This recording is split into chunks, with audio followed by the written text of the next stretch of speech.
What is clear is that the Court has sought to tie plausibility to particular treaty provisions or to general rules of international law.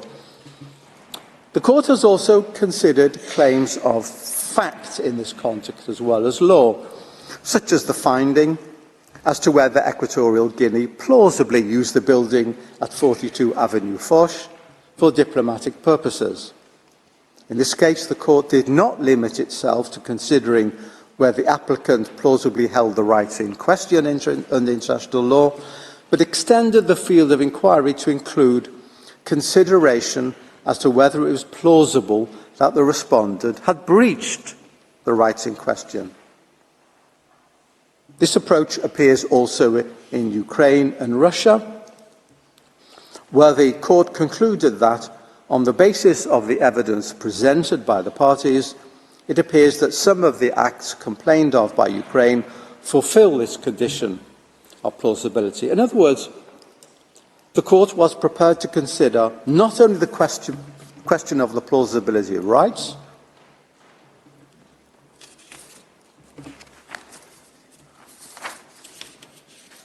well, some has shuffled my papers.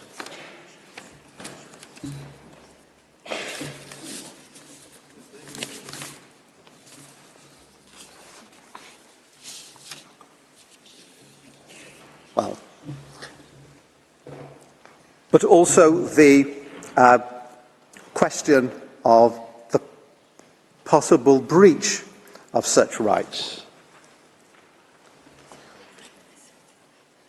The power of the Court to indicate provisional measures under Article 41 of the statute has its object.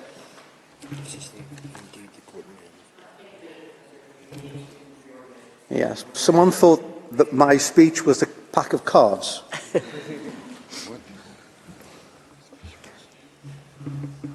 Indeed, in the Jadav case, my apologies, the Court was prepared to examine evidence as to the existence of asserted rights and whether, as a matter of fact, the violations had plausibly happened.